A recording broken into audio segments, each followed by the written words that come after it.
আপনাদের কোনো প্রশ্ন থাকলে আপনারা আমাকে করতে পারেন। আমাদেরকে ধন্যবাদ মাননীয় মেয়র। আমি প্রথমে আপনাকে এবং আপনার টিমকে ধন্যবাদ জানাতে চাই এই জন্য যে আমরা 2023 সালে কোরবানির পরে দেখেছি যে 3200 পরিচ্ছন্ন কর্মী নিয়ে 24 ঘন্টায় এই নগরী পরিষ্কার করা হয়েছে। বাট গতকালকে আমরা যেটা দেখেছি যে মাত্র 1600 পরিচ্ছন্ন কর্মী নিয়ে আপনি এবং আপনার টিম অত্যন্ত চমৎকার ভাবে এই নগরী বর্জ্য পরিষ্কার করেছেন, সেই জন্য আন্তরিকভাবে ধন্যবাদ। আমি বন্যা নিয়ে আপনার দৃষ্টি আকর্ষণ করতে চাই। আমার বয়স 64 প্লাস। আমার এই বয়সের মধ্যে আমার এই বয়সের যারা আছেন আপনারা সবাই স্বীকার করবেন, সিলেট শহরে 30 দিন একটানা বৃষ্টি হয়েছে, সূর্যের মুখ আমরা দেখিনি, কিন্তু নগরীতে জলাবদ্ধতা হয় নাই। আজকে যেভাবে ড্রেন, নালা, নর্দমা এত পরিষ্কার পরিচ্ছন্ন এরকম ছিল না আগে, তারপরেও জলাবদ্ধতা হয় নাই।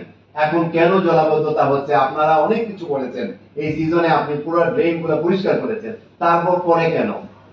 এই বন্যাটা এটি আপনি জাতীয়, এটা স্থানীয় পর্যায়ে আপনার করার কিচ্ছু নেই, এটি আপনি জাতীয় পর্যায়ে ড্রাইভ দিতে হবে। আমি যেটি বলতে চাই সেটি হলো এই বন্যাটা মানব সৃষ্ট বন্যা। এগুলো বৃষ্টি হবে, পানি চলে যাবে।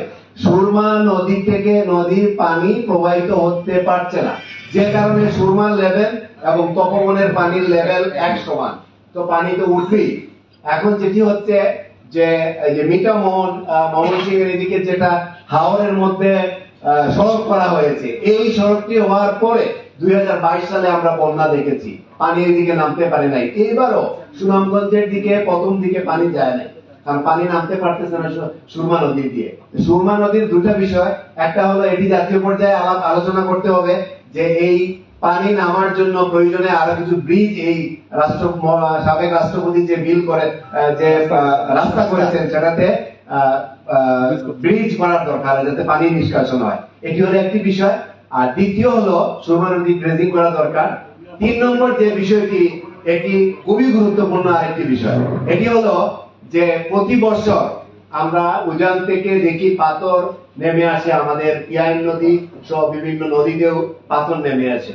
পরিবেশবাদীদের আন্দোলনের কারণে গত 7 বছর থেকে এই পাথর উত্তোলন বন্ধ আছে, যে কারণে পিয়াইন নদীর গতিপথ পরিবর্তন হয়ে গেছে।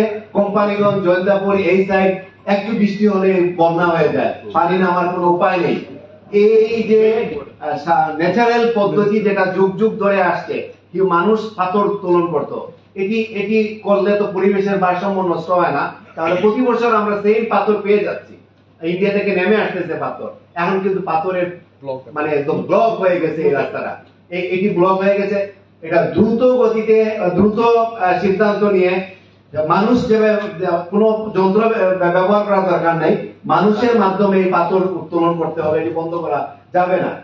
এই একটি বিষয়। আর আমি সর্বশেষ যে প্রস্তাবটি আপনার কাছে রাখতে চাই সেটি হলো, আপনি অত্যন্ত আন্তরিক, আপনার পরিষদ আন্তরিক, কিন্তু আপনার একটা সামর্থ্য আছে, আপনি এই বিষয়গুলো আপনি একা করতে পারবেন না।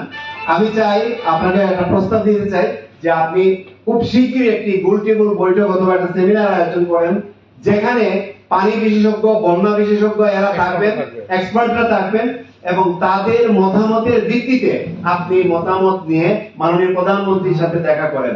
আমাদের মাননীয় প্রধানমন্ত্রী সিলেটের ব্যাপারে অত্যন্ত আন্তরিক, তিনি বন্যার সময় নিজে সরাসরি চলে এসেছিলেন এই বন্যা, কিন্তু এই বন্যার আসল বিষয়টা কি, কেন এই বন্যা হচ্ছে, এই বিষয়ে তো মাননীয় প্রধানমন্ত্রীকে জানতে হবে, জানলে তিনি দ্রুত ব্যবস্থা নেবেন। ধন্যবাদ আপনাকে। ধন্যবাদ মুঞ্চুতি সাহেব। আপনার 2-3টা প্রশ্ন, একটা হলো যে পাথর কোয়ারির কথা আপনি বলেছেন, এটা যুক্তি, আমিও মনে করি আপনার কথার সাথে এইটার বিষয়ে আপনার দৃষ্টি, মাননীয় প্রধানমন্ত্রীর দৃষ্টি আকর্ষণ করব। আর পরবর্তী যে বিষয়টা আপনি বলেছেন যে এটা ইন্টিগ্রেটেড একটা প্ল্যান লাগবে, যেখানে ওয়াটার ডেভেলপমেন্ট বোর্ড, এখানে ওয়াটারের এক্সচেঞ্জ এবং সুপারিনটেন্ডেন্ট আছেন, তারপরে আপনার এলজিডি লাগবে, এলজিডি চিফ ইঞ্জিনিয়ার কালকে রাতে হয়তো সিলেটে আসবেন। তারপরে হলো আমাদের সিলেট সিটি কর্পোরেশন, আমরা সাস্ট, তারপরে বুয়েট, তারপরে আমরা কলম্বিয়া বিশ্ববিদ্যালয়ে একজন ওয়াটার লজিংয়ের উপরে একজন বিশেষজ্ঞ আছেন, খালিদুজ্জামান কিশোরগঞ্জ, উনি কিন্তু আমাদের বাংলাদেশের অত্যন্ত একজন গুরুত্বপূর্ণ মানুষ, বিদেশে থাকেন, ওনাকে আমরা ইনভলভ করতে চাই, এবং আরো কয়েকজন যারা আছেন যাদেরকে ইনভলভ করতে চাই। আমরা কাজ করে মানে ইন্টিগ্রেটেড ওয়েতে আমরা প্ল্যান করে আগাতে চাই, যে কারণে গত 1 সপ্তাহ গত দুই সপ্তাহ আগে আমি ঢাকায় এটা নিয়ে আমি বসেছি এবং এটা নিয়ে আমরা কাজ করছি, আমাদের চিফ ইঞ্জিনিয়ার সাহেব এটা নিয়ে কাজ করছে, যারা এক্সপার্টিস আছেন। তো আপনি গুলটেবিল বৈঠকের কথা বলেছেন, আমরা সিলেটের এলিট ক্লাস বিভিন্ন পেশাজীবীদেরকে নিয়ে অবশ্যই খুবই অতি সত্তরই একটি মিটিং আমরা করবো। আপনার কোনো প্রশ্ন আছে?